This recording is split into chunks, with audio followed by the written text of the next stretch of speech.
અત્યારે બોટાદ યાર્ડના ચેરમેનને જાહેરમાં લાફો મરાયો છે। ચેરમેન ભીખાભાઈ લાણિયાને લાફો ઝીંક્યો છે। બાંધકામ સમિતિના પૂર્વ ચેરમેને આ લાફો માર્યો છે।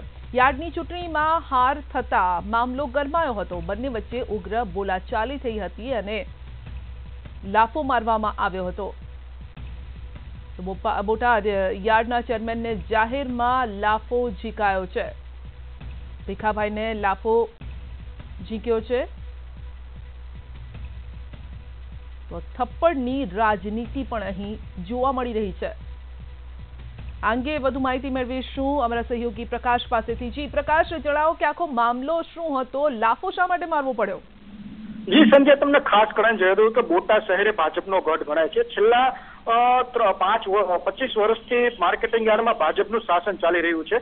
ત્યારે ગઈકાલે બોટાદ માર્કેટિંગની ચૂંટણી હતી અને આજે મતગણતરી હતી। ત્યારે આજે મતગણતરીમાં ભાજપની કારમી હાર થઈ છે।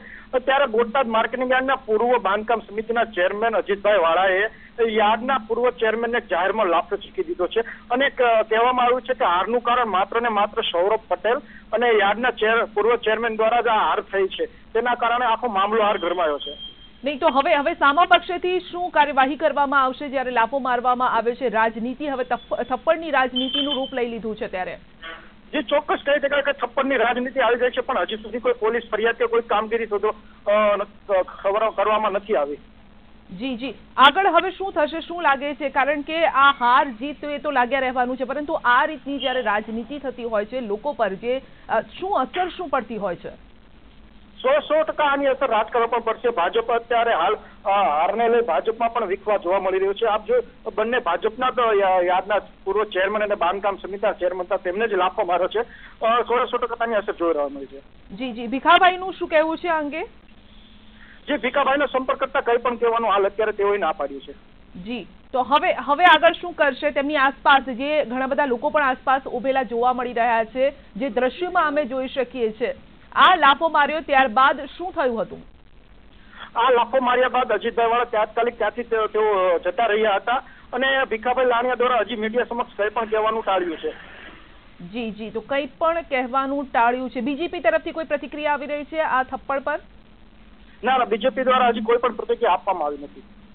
જી તો બાંધકામ સમિતિના પૂર્વ જે ચેરમેન છે તેમનું શું કહેવું છે? આ ચૂંટણીમાં શા માટે હાર થઈ? તે હાર શું તેઓ જીરવી નથી શકતા? શું મુદ્દો શું આમાં જોવાઈ રહ્યો છે? મુદ્દો એ હતો કે બાંધકામ સમિતિના પૂર્વ ચેરમેને આ વખતની યાર્ડની ચૂંટણીમાં એક તો ટિકિટ ન આપવામાં આવી હતી, જેના કારણે આ મામલો ગરમાયો છે। અને બીજી તરફ 8 પેનલમાં કોંગ્રેસનો વિજય થયો છે અને સૌરભભાઈ પટેલ, બોટાદના પૂર્વ ધારાસભ્ય અને નાણામંત્રી તેમજ યાર્ડના પૂર્વ ચેરમેન ભીખાભાઈ લાણિયા દ્વારા જ પોતાની મનમાની કરતા હતા અને પોતે જે રાજ્ય તે નક્કી કરતા તે પ્રમાણે પેનલ બનાવવામાં આવી છે અને તેના કારણે હાર થઈ છે તેમ ગણાવી રહ્યા છે। જી તો મનમાની પર આ થપ્પડ ભારે પડે છે કે કેમ તે જોવું રહ્યું। પ્રકાશ, આપનો આભાર અમારી સાથે જોડાવા બદલ। તો થપ્પડની રાજનીતિ પણ અહીં જોવા મળી રહી છે। તો બોટાદમાં થઈ છે લાફાવાળી। ભીખાભાઈને લાફો ઝીંકવામાં આવ્યો છે। જોકે ભીખાભાઈ સાથે સંપર્ક કરવામાં આવતા તેમણે કોઈ પણ પ્રકારની પ્રતિક્રિયા હાલ આપી નથી।